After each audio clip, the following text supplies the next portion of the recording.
c'est un refrain qui a changé la vie de Dalida et accompagne encore la nôtre.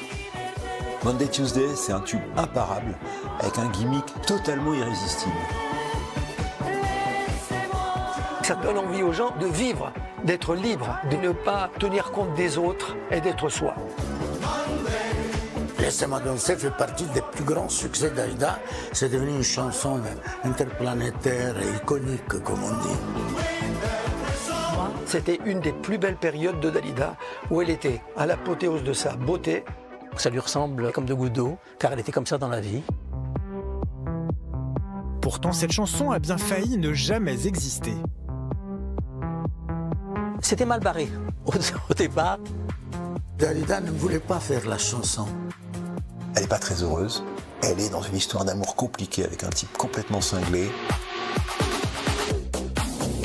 Alors, comment Dalida est-elle parvenue à faire taire ses démons intérieurs pour chanter celle qu'elle était vraiment? Quels sont les secrets de cette chanson qui a fait le tour du monde? Voici l'histoire de Monday Tuesday.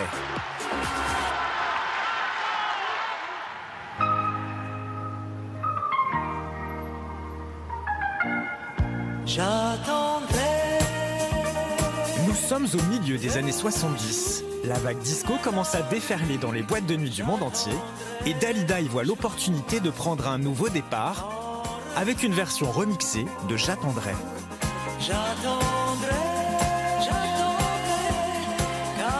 Dalida sortait d'une période de chansons très à texte, de grandes chansons, de grands auteurs. Elle m'a dit, écoute, trouve-moi quelque chose qui a un rythme, que je puisse faire quelques pas de danse, de bouger. Elle avait envie de bouger.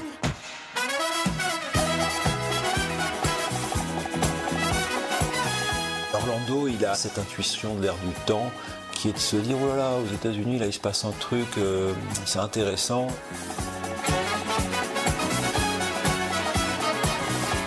C'est là où elle déploie son glamour physique, où on la voit pour la première fois, où elle montre ses jambes, elle qui était pudique, etc. et tout, où elle déploie une beauté mais extraordinaire. J'étais la première à prendre une ancienne chanson, un ancien succès, de la mettre en disco. Et je trouve que j'ai eu une bonne idée car cela a réussi. Et puis il y a d'autres personnes qui ont continué l'expérience et qui l'ont réussi aussi. Et comme ça marche, la chanteuse reprend ses plus grands succès un à un, remixés à la sauce disco.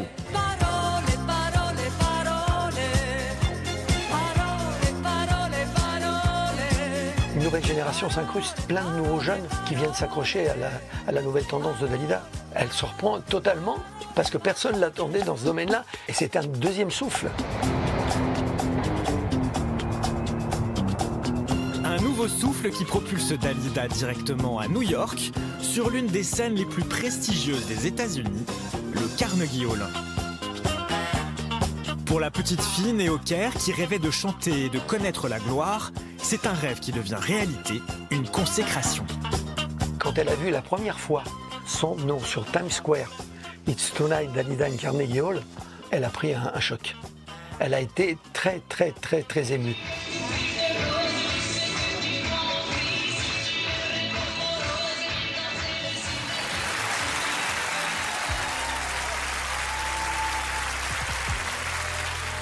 J'oublierai jamais, on était derrière les coulisses, Orlando et moi, on pleurait parce que les gens étaient hystériques. Après la représentation, un homme demande à voir la diva, un certain Lester Wilson. Lester Wilson, c'est l'homme qui a chorégraphié John Travolta dans La fièvre du samedi soir. Le type est vraiment le type à la mode et il flash sur Dalida. Et lui dit, il faut absolument que je fasse quelque chose avec vous, Madame Dalida. Et il lui dit, bah, moi je vais faire de toi une star de Broadway. Puis Dalida, il réfléchit, il me dit non, moi si je fais quelque chose, je fais quelque chose en France. Ce qui retient Dalida de tout quitter pour se lancer dans une carrière américaine. C'est un homme qu'elle aime depuis maintenant 6 ans, l'artiste Richard Chanfray. Pas trop vite, hein, parce que moi... Dalida, pour moi, c'est l'époque où je l'ai vue la plus heureuse, où elle était belle, comme c'est pas permis, où elle était une femme épanouie. Mais derrière ces images de bonheur se cache une réalité plus complexe.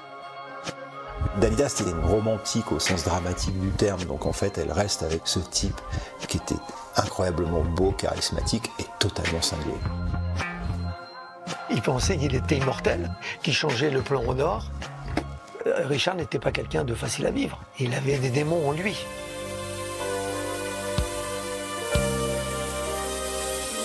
Mais si cette histoire est compliquée, Dalida ne compte pas lui sacrifier sa carrière. Pour rester au sommet en France, la chanteuse le sait, il faut maintenant qu'elle sorte un tube inédit. C'est alors qu'Orlando reçoit une maquette d'un jeune auteur italien, Toto Cutugno. Il y avait une partie du violon qui faisait presque ringard, mais il y a quelque chose qui a attiré mon oreille. La mélodie, c'était tan-tan, ta-ta-ta-ti-ta-ta-tan-tan. Et comme il n'aime pas cette partie violon, il cherche à la remplacer par autre chose. Et à l'époque, c'était en plein la vogue des Village People.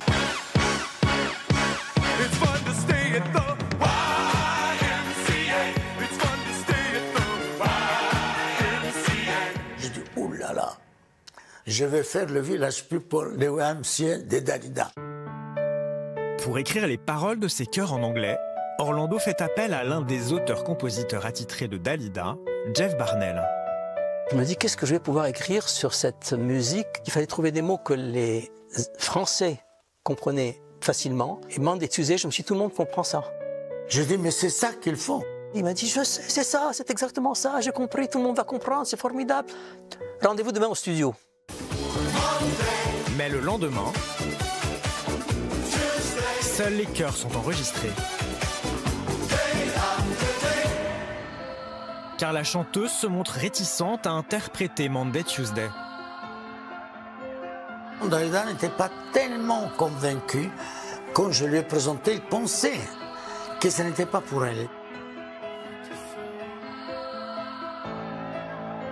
C'était une chanson qui ne correspondait pas à ce qu'elle avait envie de chanter. Parce que dans sa vie sentimentale, ça n'allait pas comme elle le souhaitait et qu'elle était contrariée par quelque chose. Ce titre est un hymne à la liberté, une chanson d'émancipation. Tout l'inverse de ce que vit Dalida au même moment.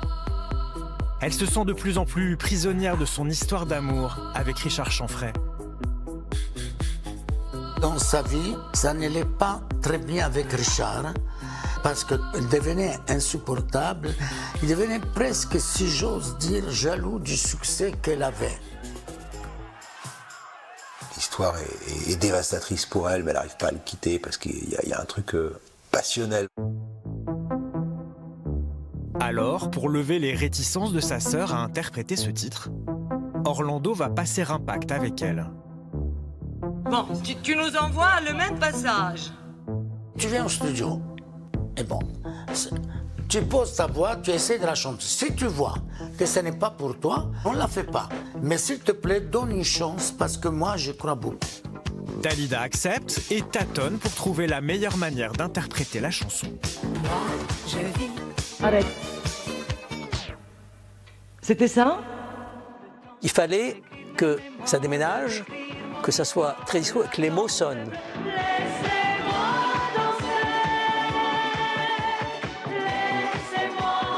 Oui, mais il y a un certain moment, tu aimes ça, Bruno?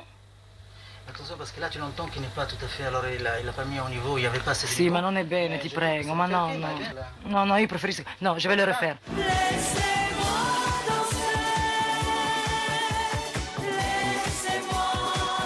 En fait, il fallait simplement trouver cette rigueur rythmique tout en mettant le pathos que Dalida savait y mettre dans les chansons. Et une fois qu'elle a trouvé la manière, comment placer les mots sur cette musique un peu saccadée, ça a été, elle a fait 2 prises et c'était fini. J'ai trouvé que ça sentait le tube à 1 kilomètre. 2-3 jours après, quand le mixage était terminé, Dalida a fait « Bravo mon frère, tu avais raison, la chanson est très forte ».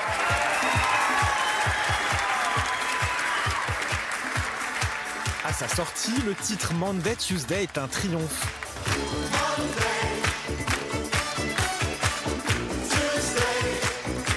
tube de l'été 1979, il deviendra l'une des chansons les plus vendues de Dalida, avec 1 million d'exemplaires écoulés. Moi, je vis d'amour et de danse, je vis comme si j'étais en vacances. Dès la première télé, c'était le carton. 35 000 singles jour, on vendait. Ah non, mais c'est d'une pure folie, hein. Ça a été presque un hymne de l'été 79. C'est la première fois qu'on met des danseurs et une vraie chorégraphie autour de Dalida. Avec tous les codes du disco, c'est-à-dire les couleurs, les paillettes, la boule à facettes.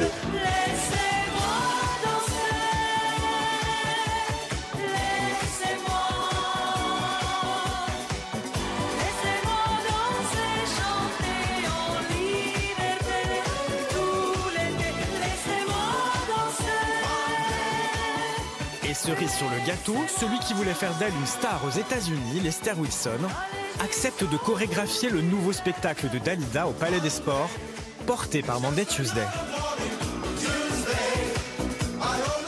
Au-delà de son succès, cette chanson agit comme un révélateur pour Dalida. Elle choisit ce moment-là pour quitter Richard, qu'elle pensait que si elle restait avec cet homme, il pouvait la faire sombrer.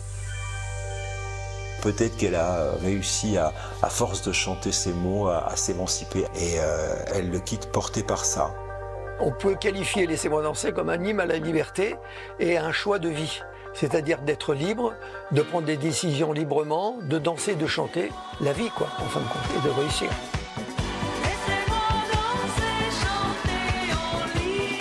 Par la force de son message, Monday Tuesday s'est imposée comme une chanson indémodable.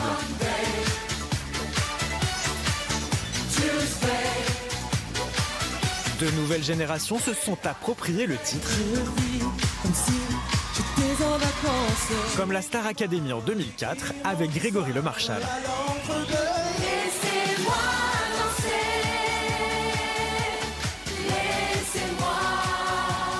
Le single a cartonné, c'est la 3e meilleure vente de tous les hymnes de la Starac. Dalida a réussi tous ses défis, et même de traverser le temps.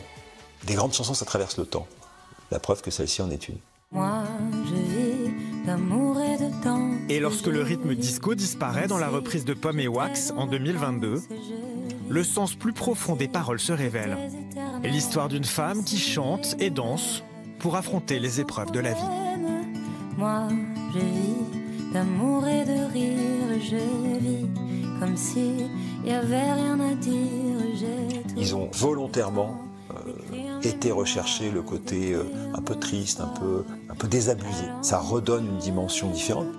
Laissez-moi danser, laissez-moi.